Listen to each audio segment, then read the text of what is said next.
roll.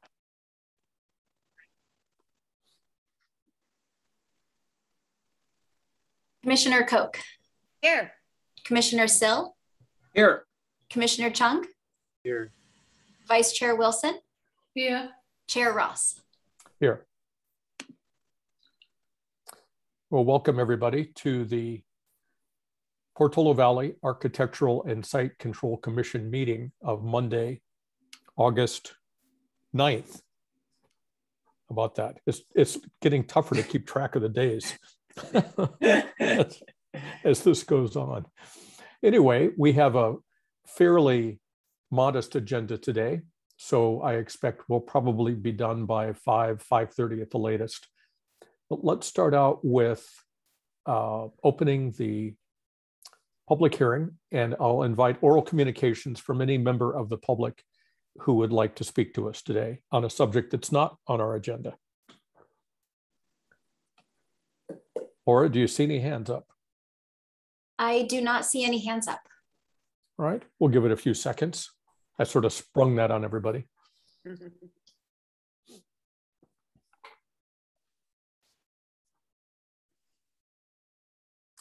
All right, I'll close oral communications and move on to new business.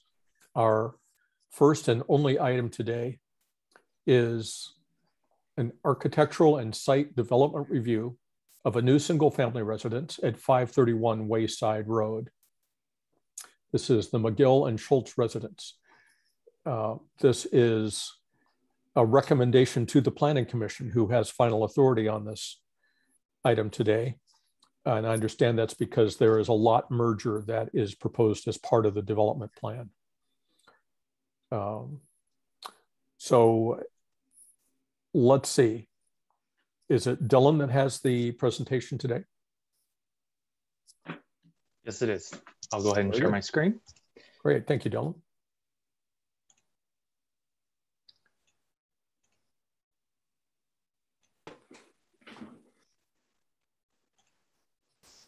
Okay. Oh.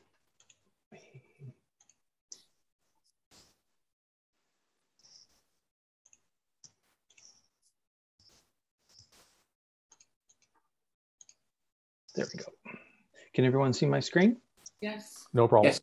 Okay. All right. Thank you, Chair Ross and members of the commission.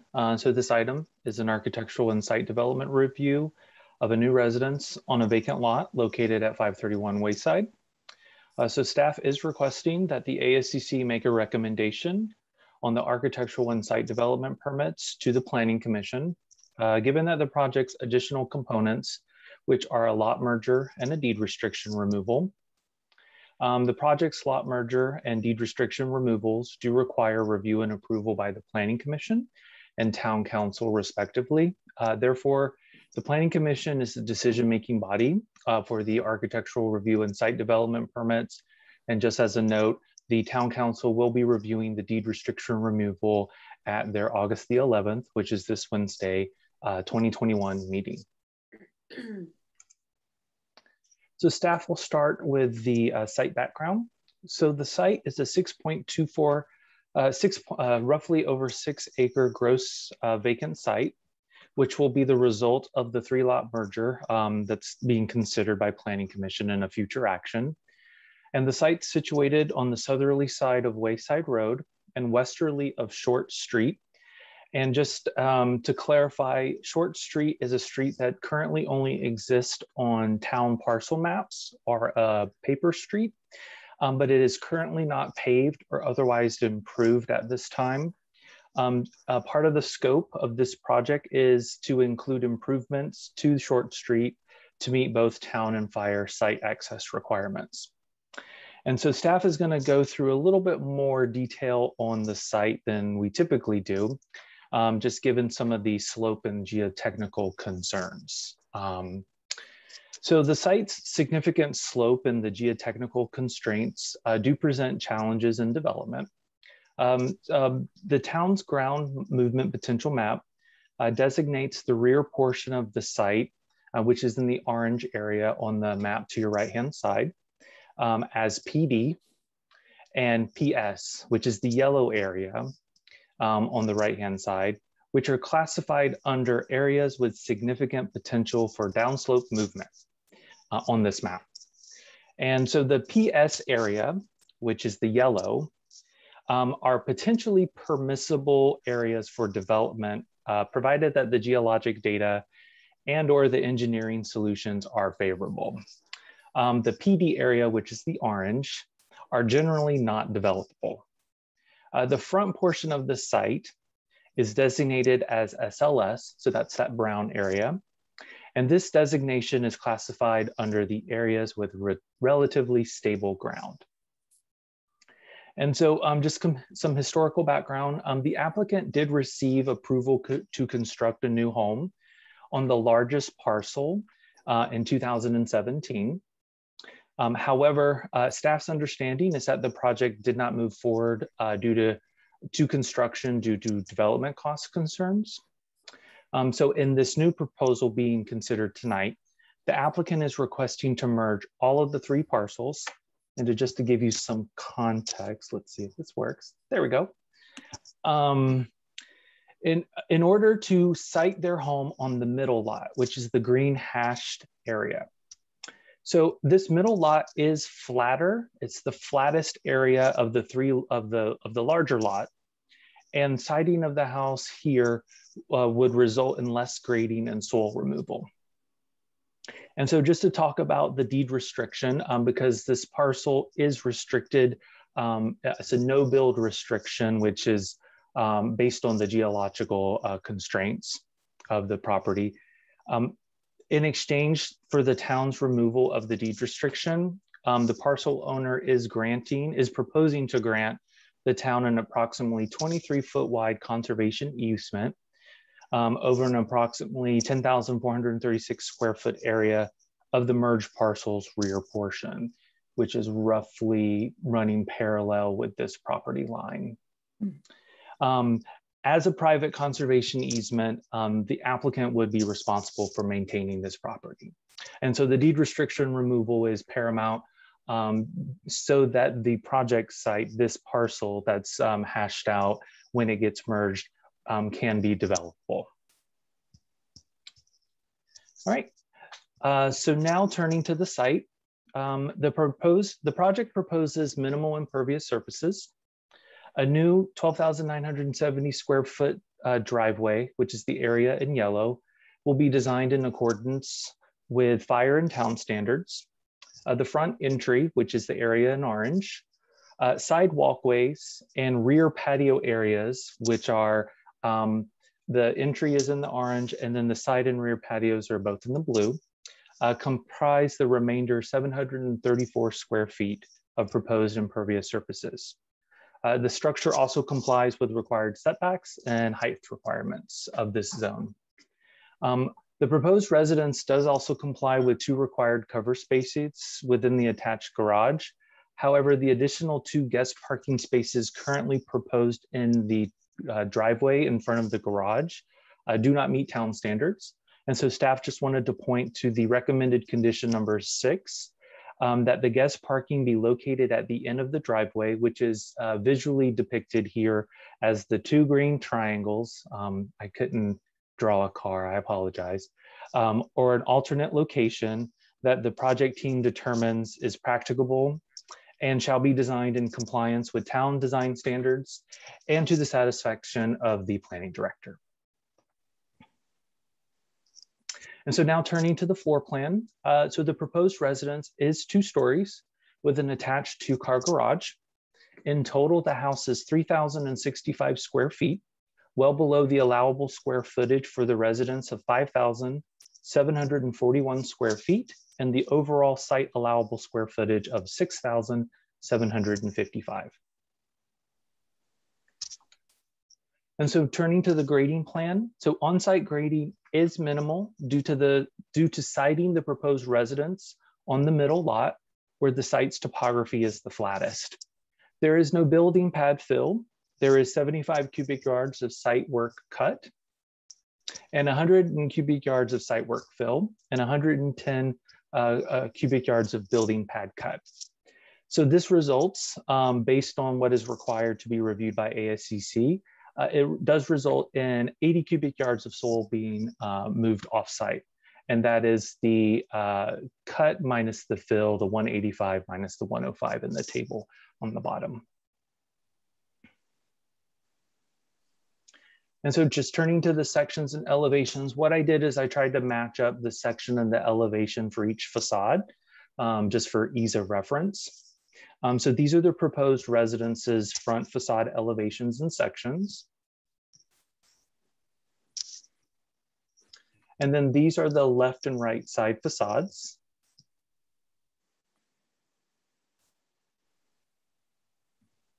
And then this is the rear facade site and elevation. And then lastly, the upper picture is an additional section of the rear interior of the house. So the view is if you're looking from inside the house outward towards the rear yard. That's why it looks like a single story versus the 2-story massing. And then lastly, the side section, the lower picture is the side cross section going directly through the house if you were to split it in half. And then these are some renderings of the completed project. The picture on the top left is a vantage point looking towards the rear and the left side if you were facing the street. And the bottom right picture is the street facing facade. All right, so here are the proposed exterior materials and colors. So the project does incorporate a natural color palette and uses natural materials such as dark cedar wood panels in the garage door. And so here's the lighting plan. And so the proposed outdoor lighting plan complies with the town's outdoor lighting policy with the exception of the quantity of fixtures of L1, which is the green boxed picture, proposed on the 2nd story rear and front terraces. So town code only allows for 1 light fixture per door, lighting fixture per door. And so staff does interpret this requirement to allow only 1 fixture per patio door, regardless of the fenestration. So if you have 2 doors like a French door, the town code would only require 1 in staff's interpretation. And so staff points again to the recommended condition number 5, which does reduce the fixture quantity from 2 to 1 for both these terraces, and also the installation of either motion or timer controls for the whole exterior lighting system. And so when you look at the lighting plan, the 2 fixtures that are read out, kind of stricken out, those are the fixtures that would be incompliant or non-compliant with town code, but that doesn't visually depict the final result of this. Staff will have the final iteration of the plans wherever the applicant decides to place that 1 fixture. So this may modify a little bit, but the quantity should be only 1 for these terraces. Right, so here's the proposed landscaping plan. Staff just wants to note the landscape plan is kind of tilted on its side just to fit into the screen. I apologize if you have to turn your neck to look at it. But these are the proposed landscaping plan. The planting schedule does consist of all native trees, shrubs, and grasses. And the plan also augments the existing on-site tree canopy and vegetation. It has natural groupings and a native grass mix area along the house's easterly portion, which with the tilted plan, it would be this area right here as my cursor is following. The town's conservation committee was highly supportive of the proposal and just had routine suggestions regarding invasive plant species removal and the preservation of the site's rural atmosphere. And so staff wanted to point to some of the information we typically see at these meetings and a section of the code that doesn't normally come up, but in this instance it does. And so section 15.32.050 of the town code allows an applicant to forego water budget calculations, which we commonly refer to WELO calcs, if the proposed landscaping plan does not include turf or high water using plants, and at least 80% of the plants are low water or no water using native plants. And so the proposed landscape plan meets both criteria. Therefore, it is not required to provide WELO calculations on the project plan set. And staff also wanted to additionally note there is no irrigation system proposed to be installed on site. And as this tilted plan shows, that the plants are to be hand watered until established. And so now turning to public comments. As part of our normal required public noticing process, we sent out notices on July the 30th to neighbors within a 300-foot radius. The homeowner also did a mailing to neighbors within the same radius on March the 26th. The letter that the homeowner mailed out is attachment 11 of the staff's report.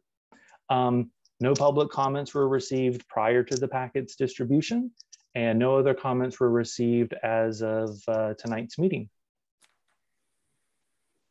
And so now turning to the code required findings.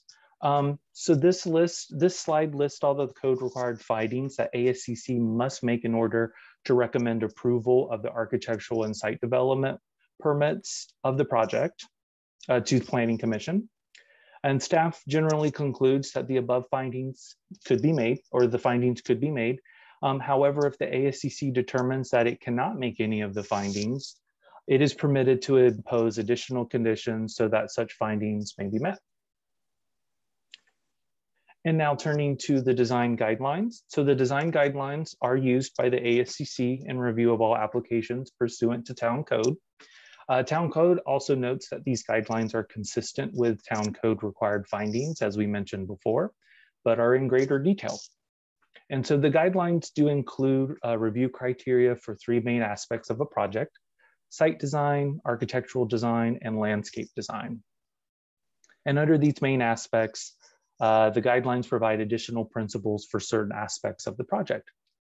These principles are discretionary and subject to interpretation by the reviewing body. And so staff does conclude that the project does comply with the town's guidelines. However, if the ASCC determines that it cannot make any of these findings, it is permitted to impose any additional conditions so that such findings may be met in order to provide a recommendation to the Planning Commission. And so with that, staff concludes that the project conforms to both the town code and design guidelines and is exempt from CEQA review. And so therefore staff is recommending the ASCC forward a recommendation of approval of the architectural and site development permits to the Planning Commission, subject to the staff's recommended conditions of approval as detailed in attachment 1. And with that, this concludes staff's presentation, and we are available for any questions. Thank you. Thank you, Dylan. Commissioners, do you have any questions for staff? I have a question. Megan, go ahead. The recommended guest parking spaces, I mean, it appears to me, maybe I'm reading it wrong, that it actually is on the short street or the paper street. Is that correct? Correct. So that whole, I'll go to the, I'll go to that slide. Give me a moment.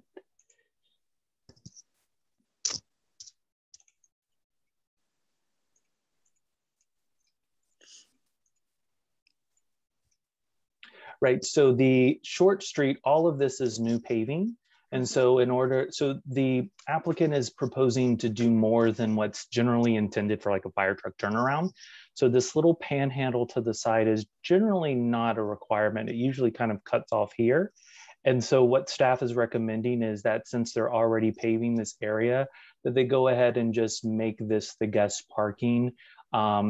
And that's kind of the easiest path forward staff could find, but we left it open to if the applicant and their project team finds a more practicable location, say maybe here or here, depending on the topography, that they could propose that and the planning director, to the satisfaction of the planning director, we would approve that. Yeah, so basically the town is pre-approving the location of the parking there. Perhaps, yes. I mean, this is the easiest path forward based on their project plan. But if there are any other alternatives that the project team wants to propose, the door is left open for that, essentially. I didn't want to lock them into a certain... Sure. Yeah. that it, Megan? Yeah. Jane, questions? Yes, I do. If the deed restriction is granted and if the 3 lots are merged, does that give the owners any right to develop the other lots at a later stage, or does it restrict them? My understanding is that the only restriction that would be in place to on the lot would be that conservation easement. So in theory, once the lots are merged, you do have a residence on site, which is this project. So it would go from 3 to 1. So you would have a primary residence. There is the potential that you could maybe do an accessory dwelling unit. This site is over an acre, so it does meet some of the criteria that we have in terms of our new ADU ordinance. So I'm not sure if that answers your question, but there aren't any additional restrictions that I'm aware of outside of that conservation easement that would be in placed on that would be encumbering the property. Right, so it would just be one, they couldn't subdivide again later? Correct. Yeah, okay. Correct. The action is to merge the lots together, and then it would function as one lot going forward, and they would not be able to separate it back out again. Okay, all right, thank you. Through the chair, Yes. I'm sorry to interrupt. I was just thinking about potential conflict of interest under the Public Resources Code. And I don't know, Kenny, if your residence is within 500 feet of this property. It's not.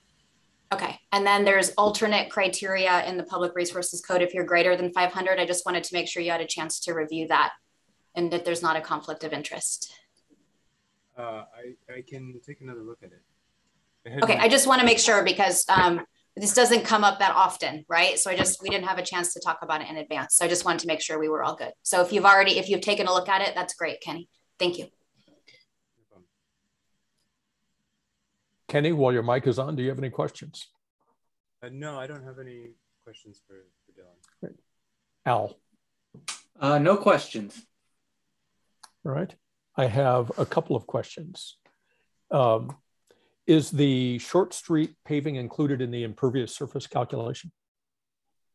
Yes, it is. The 12,097 is including all of the driveway. That is correct. Right. And so essentially, even though it's a paper street, it is part of the merged parcel, and therefore there's no problem putting parking on it as there would be on a public street. Correct. So in a general sense, the first question is whether or not it's part of the parcel. My understanding is that the property line, a portion of Short Street is within the right of way, and then a portion is on the property. So that panhandle area where they're making the fire truck turn around and a little bit more is on the property. It is within the property line boundaries. I can share the screen again and show you. Is the site plan showing up again? Yes. Yes. So if you see this is the property line. So a portion of Short Street is within the town's right of way, and staff's understanding, and then the portion is of the driveway to meet the fire truck turnaround. But this is where the property line kind of, it notches up. And so this would be within the property itself. All right. Great. Thank you for making that clear. Mm-hmm. Conditions 5 and 6, has staff discussed those with the applicant, or are they comfortable with them? We haven't discussed them with the applicant at this time. All right. We'll find out when we talk to the applicant. Of course. All right. Let's see. Last chance for questions of staff. Looks like we're done with that. Well, I'll invite the applicants. Looks like their architect, Mr. Hill, is here to make any form of presentation they would like. Yes, hi, good afternoon or good evening as it is here. I'm actually phoning in from France, so I'm 9 hours ahead of you.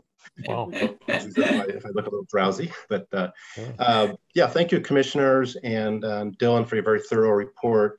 I'll keep it brief because I think, and I won't speak for the homeowners, Catherine and Chuck, but I believe those conditions are acceptable. The parking and certainly the light, we can deal with the lighting. And I did have one question on the lighting, was if we're limited to one fixture for reasons of symmetry, we might be inclined to mount it above the door. Is that still acceptable? Even, it has its downward shroud and all that, but are there any concerns about the fixture being mounted above the door instead of beside the door? We have that dummy light thing as well for symmetry, but that's true. Yeah. And my guess is commissioners may comment on that during the comment section, but from planning and code purposes, there's no problem with that. Okay. Yeah, I think the Dylan's report was put everything in perspective. That as far as our involvement is concerned, we have worked with Chuck and Catherine to design what we think is a fairly modest home for this really very exciting site. And they have, of course, a great interest in the stewardship of this land, and this house plays into that by virtue of many of the features of trying to have a fairly light touch on the site. And of course, the merger is really a key to the whole thing. So I don't have, unless anyone has specific questions, I'd rather just turn it over to them and let them speak a little bit, if that's okay with everybody. I'm certainly available for questions, as is my associate Chatai, who was on the line. Great. That would be just fine. Thank you. Hi. Okay. So maybe we can, thank you. We can provide just a little bit of the history and stuff. So we had, when we, first got this land, and then we brought it, before you for the first project that we planned, we only had two lots. We had the one that we're currently proposing building on, that flat one, and then we had the larger lot. The problem was with the way the setbacks are constructed, that we weren't able to put a structure on that flat one separate from the deed restriction, just the setback requirement. Now, what's happened in the interim is that the owner of that third smaller lot that's right adjacent to Wayside Road, between Wayside and then the lot that we're proposing to build on, they passed away, and we approached the owner's estate, and we were able to purchase that lot. And so that now provided us with a setback from Wayside Road that's 50 feet, and then actually permitted us to site the house on that center lot. The other piece, just to kind of fill in, is that deed restriction, as we can best determine, looking through a whole bunch of historical documents, is that was really placed there for the purpose that in the initial geological classification, right? So going back in history before the revision back in, when did they do the revision? 2012, I think? No. Oh yeah, 2012. 2012 was when they did the mine. So in the very first one, the whole thing was unbuildable, right? And then they came through, and and we had the previous owners to us of that site had a very thorough geological analysis done on it, which resulted in recommendations, I think, the town council to change the geologic description, resulting in the one that Dylan showed you, with that sort of line with the gray, part being developable, and then the orange not being developable. And so the lot that we want to build on, that restriction had put in place before that 2012 change, right? So that kind of reflected the original old geologic designation. But once that changed, that deed restriction didn't get changed or updated. And so what we're sort of, asking to do for that piece is just to have it kind of be brought up to date. But because it was on that lot, then, our understanding is that we really wanted to provide something of equal value, so to speak, because the town would be giving up a restriction that hadn't been there. And so that's what then led to that conservation easement. And the conservation easement, for the record, is along the creek, which makes a lot more sense from a conservation point of view. So it's a much better place for a conservation easement than that spot. Yeah. Yeah. So in light of that, do you have any questions on those pieces? No. Okay. No, it's a good explanation.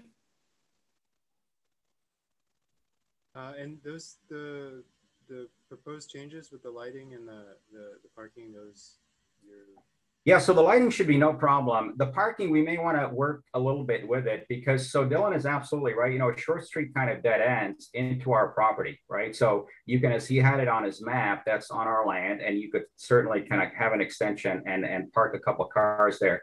The problem is that we've kind of got a little dirt road that basically continues on down to the bottom portion of our lot. And so we're sort of in practice probably not going to want to, have two parking spots there that block that road. So I think we'll put our heads together and we'll propose something where you might see those triangles shift around, but we'll very carefully, of course, look at the town guidelines and code and make sure that they're located in a place that makes sense for everything.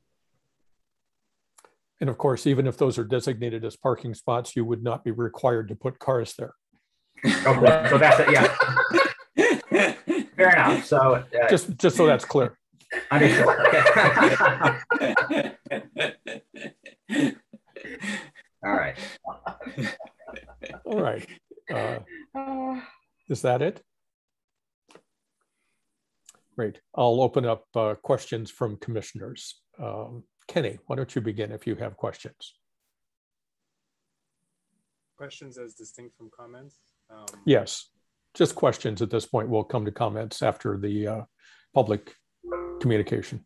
I've already, I think I've asked all the questions that I have. Great, thank you. Al? I have no questions. Megan? No questions. Jane? I also have no questions. Nor do I. Great. All right, before we go to commissioner discussion, I'll open the oral communications for this item and invite anybody from the public who'd like to address us to speak now. Laura will call you out if you raise your hand. Betsy. Welcome, Betsy. Yes, welcome. I am, thank you for recognizing me. And I know Catherine quite well through Jasper Ridge Biological Reserve, where we're docents together.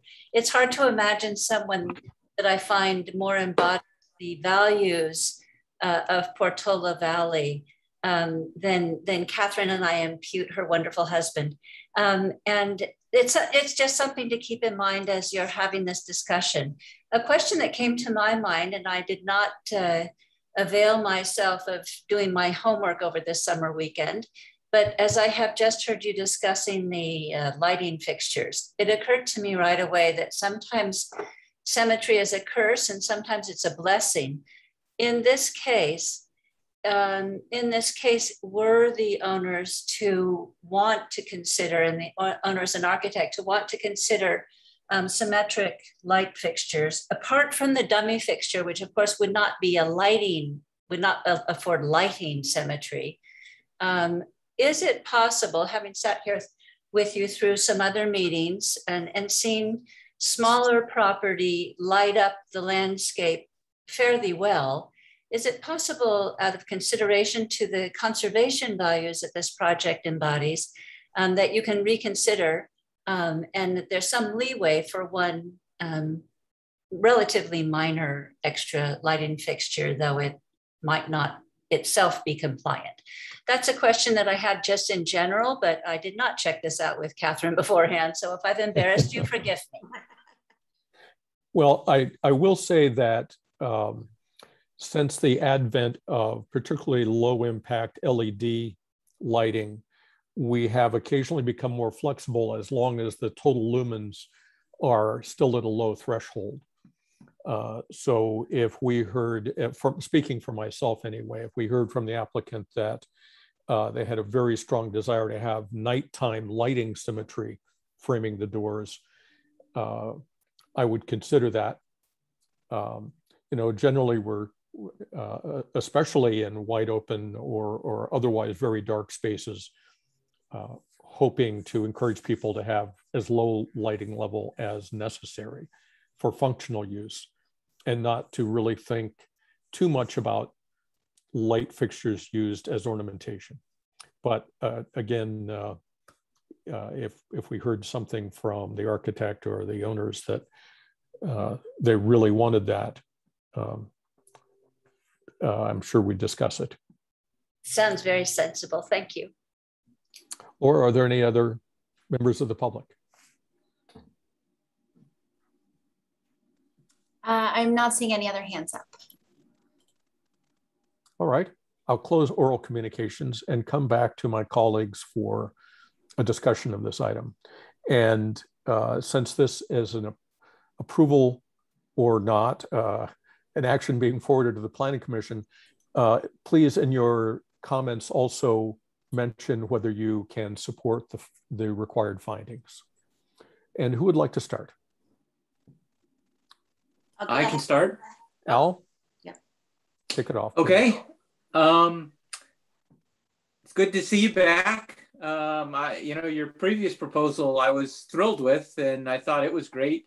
And it's too bad that you weren't able to move forward with that. I'm sure this has been a tough stretch for you, but I think that what you've come up with looks super again. I mean, I think you've come up with clever approaches to address some tough issues, and I am very impressed with your proposal. I think that the house is a nice light touch. It's I like the materials. It's reasonably fire safe. To me, I like the stucco, the appearance. It looks great to me. I think your landscaping proposal is exemplary. I hate to see a couple of madrones go, but really in the big picture, I think that your proposal is absolutely excellent. You kept all the plants close to the house. The plant palette is super. No irrigation system. That's just so refreshing to see. It's just great. And no fencing. From my point of view, I absolutely would support the findings and support recommending approval to the Planning Commission. Thank you, Al. Kenny.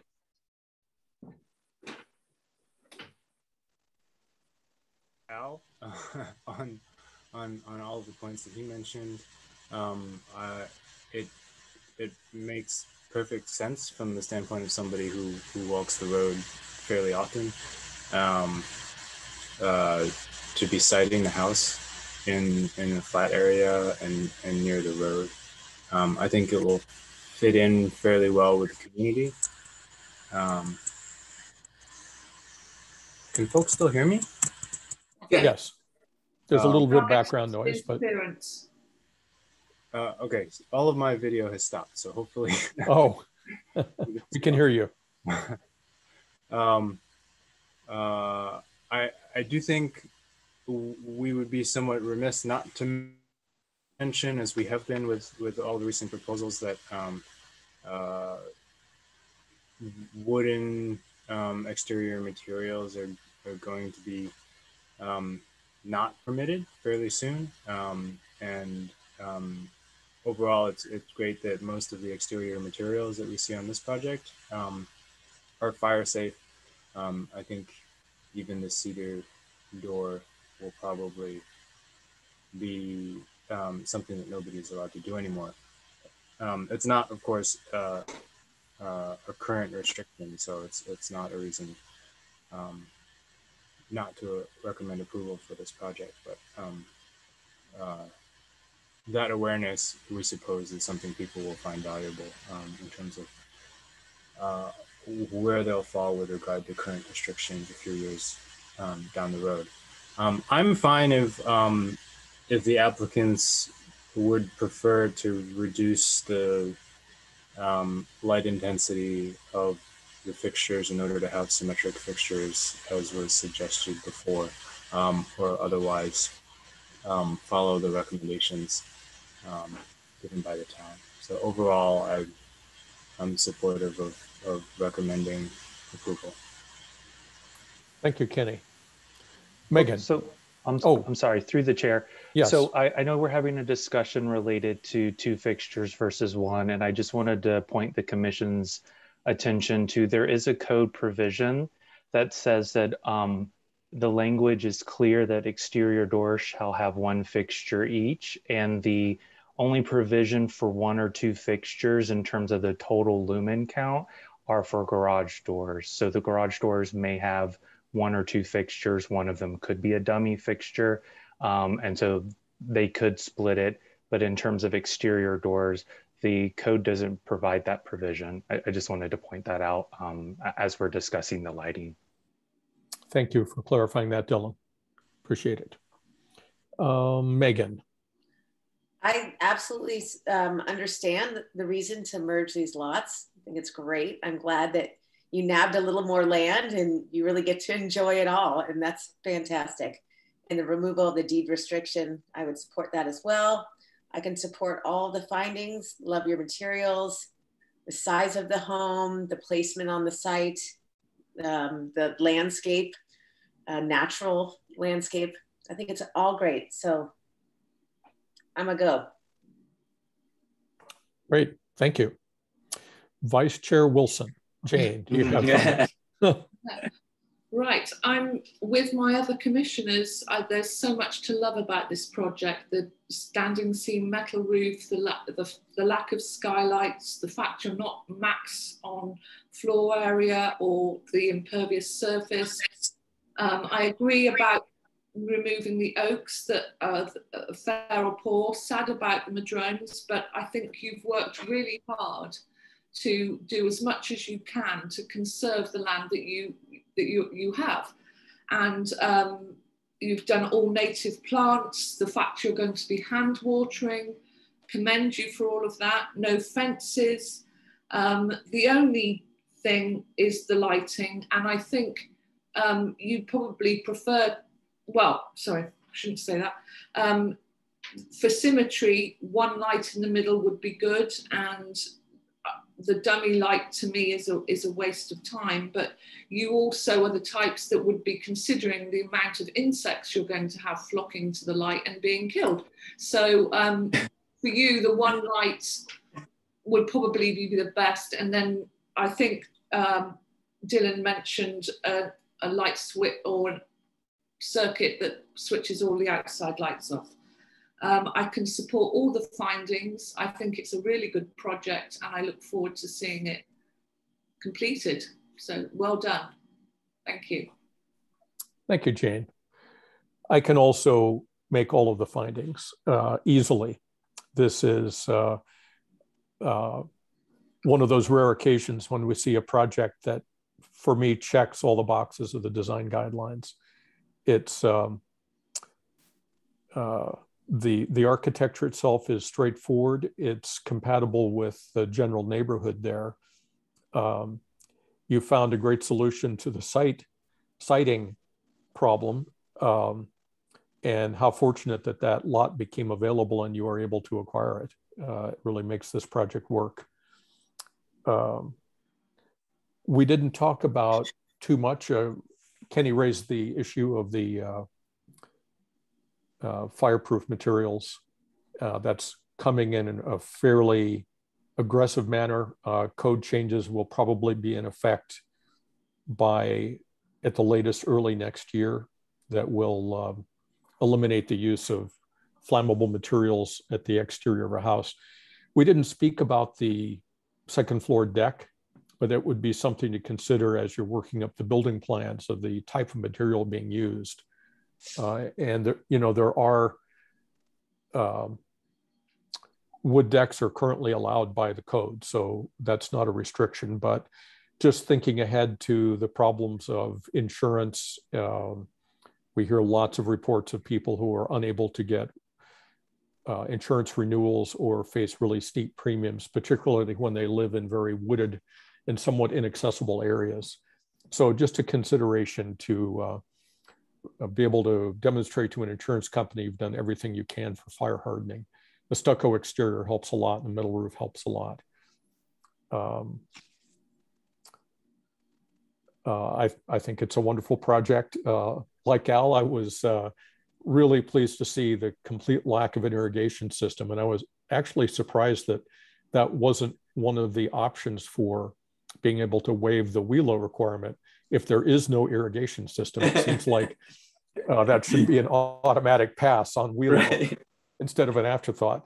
But in any event, well done on that. I guess the temporary watering might still be an issue in some circumstances.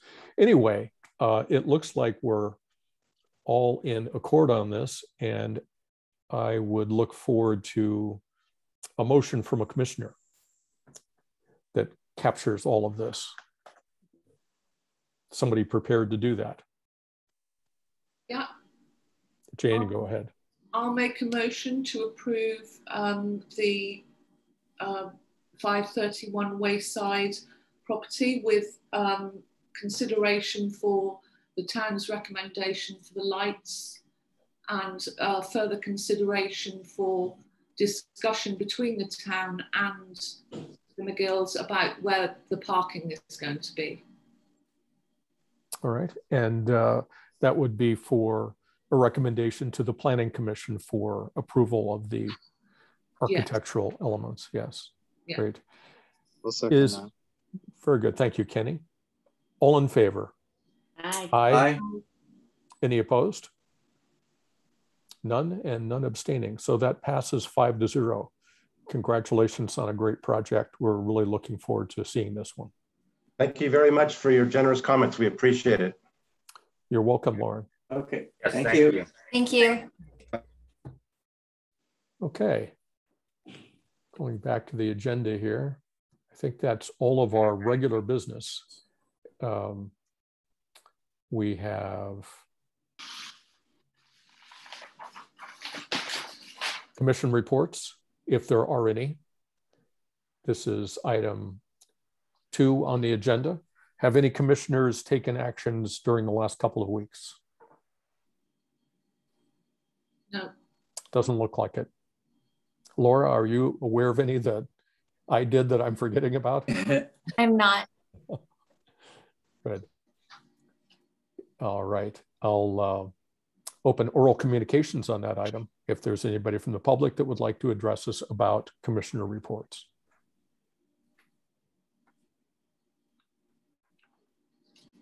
Any And hands there are raised? none. Great, thanks. All right, closing oral communications and item 2.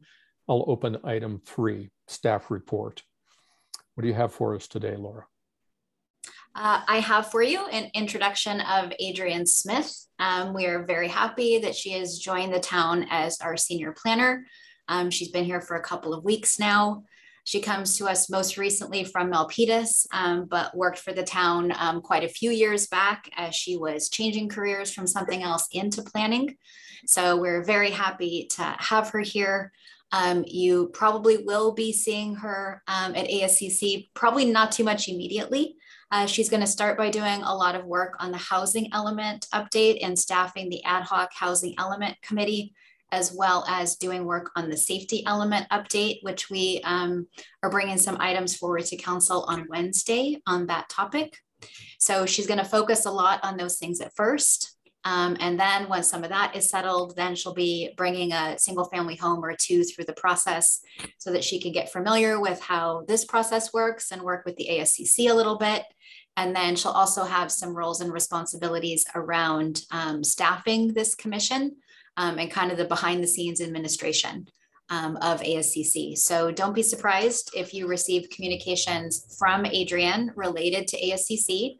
If we're tag teaming some of those as we have things coming up. So that's the important thing. I don't know, Adrienne, if you wanted to add anything this afternoon. Not too much, just glad for the opportunity to say hello to everybody.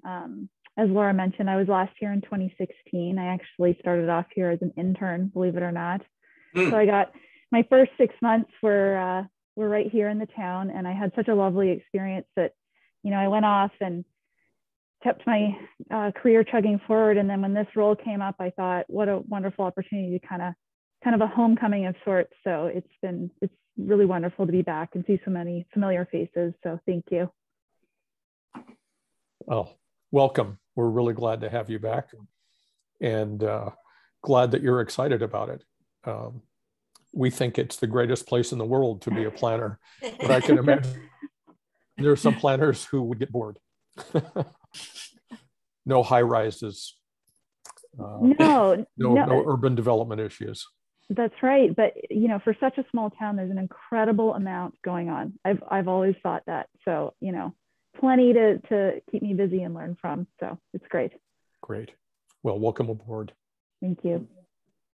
Laura, do you have any other items? So that was the main thing. I know that many members of the community are tracking a number of different projects that are under active review. So people are wondering about the Neely Winery application. So we're working on some scheduling for that, and that will be before the ASCC and upcoming meetings. It's getting closer now, but a date is not set. And then there's been some questions around the Stanford Wedge site tours. And so the applicant right now has done the initial outreach to commissioners and committee members that have recommending responsibilities for this project in order to schedule those commissioners and committee members to get out onto the site.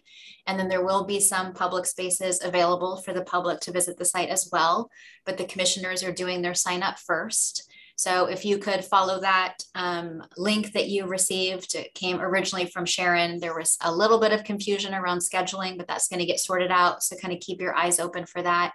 And as you're signing up for those meetings, as a reminder, we have the one recusal. Al is conflicted out for that one. So the other commissioners, when you sign up, you're going to want to choose a time where there's not a quorum of the other members. So we want you to be spread out across the different meeting times. So that's coming up, and the Chair Ross and the Chair of the Planning Commission, Craig Taylor, met with the applicant to talk about the extent and the details of the story pole, staking, and height pole plan. So you will be seeing those story poles are going to be installed soon on the site. So you can expect to see that, and they'll be in place in time for those site visits that are happening later this month. So those are the updates on the big projects that are going forward. The ADU ordinance that I've mentioned to you goes into effect after this week. So this is the last week under the old ordinance. So the new ordinance is going into effect. And I told you about the ADU fire safety checklist that's going to council this Wednesday night. And then also I briefly mentioned some discussion about the safety element. We need to update the safety element of the general plan at the same time as the housing element under state law.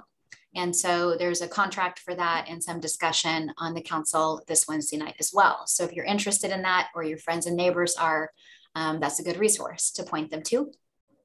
So those are the main updates from staff. We've got 2 commissioners out for the next meeting, and we have one item that wasn't quite ready to go. So our plan right now is to cancel the August 23rd ASCC meeting. And so then your next meeting would be in September on the 13th. So that's the schedule that we've got going right now. I know a lot of people have taken this opportunity to be out of town, so that's really great. I hope that you've all had a chance to kind of see some friends and family during this time and travel a little bit. So if you could, Jane's shaking her head, you haven't gotten out of town. I know it's some people have and some people haven't. It's been tough. But if you would start to look ahead into the fall schedule, since we do have a number of big items coming up, if you would take a look at your calendar and let me know if you've got upcoming dates when you're not going to be available, so that we can be tracking that as we bring these projects forward, I'd really appreciate it. So that's what I've got. Any questions for staff? Yeah, who actually created the sign up for the Stanford project that I can just contact and see what I signed up for? Stanford, the Stanford team created the sign up. Okay. They will be doing a confirmation. So if you signed up for something and you're not sure, yeah, they're going to do a confirmation email. I thought I just clicked the link to add it to my calendar, and for some reason that didn't go through. I must not have done it correctly. So yeah, I just remember. You'll get something back from them. Okay, cool. Kenny, you have a question? Oh, all right. I had a sort of, I know this is forward planning, but my sister has just announced that she's getting married in January. So that's a UK trip if I'm allowed to go, but not sure. But that would be the first month of me being chair.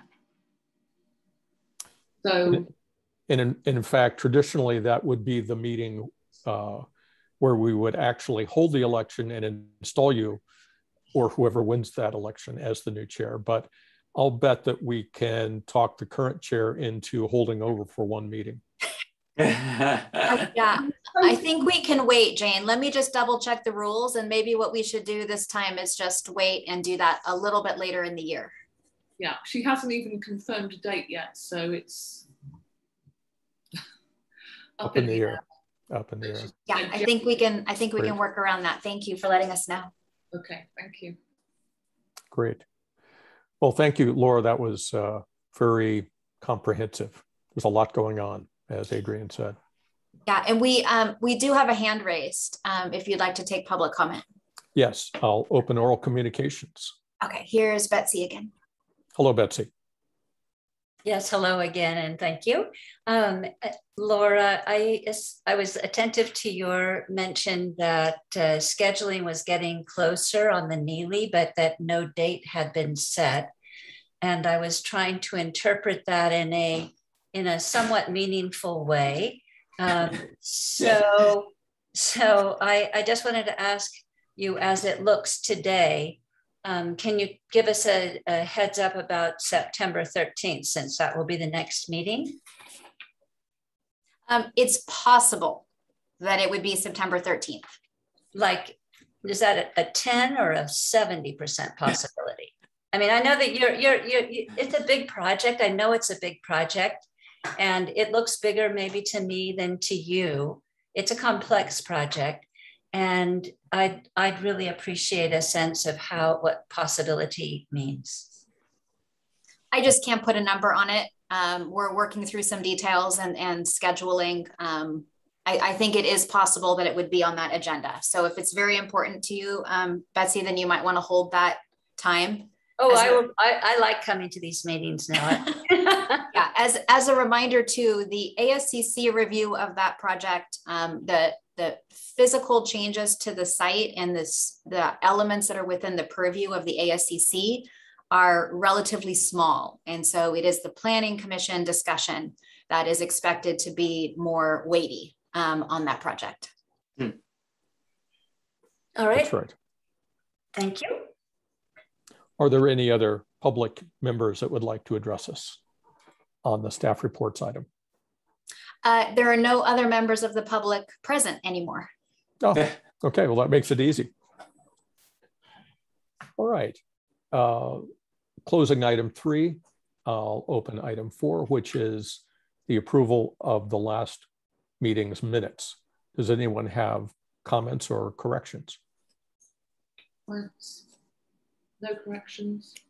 They look good to me. And to me. Can we have a motion?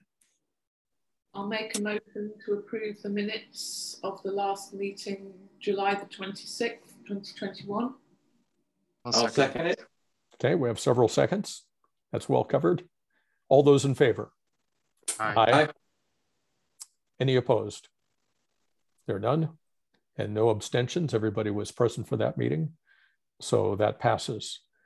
And even though we don't have members of the public here to comment on it, I should probably open and then quickly close the oral communications for the record. Has anybody popped up in the meantime, Laura? No. Okay. All right, then close oral communications. And that brings us to the end of the meeting. And it sounds like we won't see each other for a little more than another month. Unless we bump into each other at the Stanford Terrace. And I'm presently signed up for Saturday at 2:30 New York time, I think. So I've actually put it on my calendar as 11:30 Portola Valley time, and we'll see what happens. You can change that. Thanks, John. Yeah, if you want to stop by and show me how, that'd be great. You just hover over, just start typing into the time zone, and it'll give you options. Okay, great. And Laura, since I'm recused, I'm not gonna sign up for one of those visits. You should not sign up as a commissioner. Right. Yeah, if you wish to go as a member of the public, you should wait for the public opportunity and then you could sign up. Okay, thank you. Okay, well, thank you everybody for coming. Looks like, is Mr. Hill still with us? Somebody's still showing up, but in any event, it was a good meeting. Thank you all for coming, and we'll see you on the 13th. Great, thank you. Thanks, everyone. Bye-bye. Bye. Bye.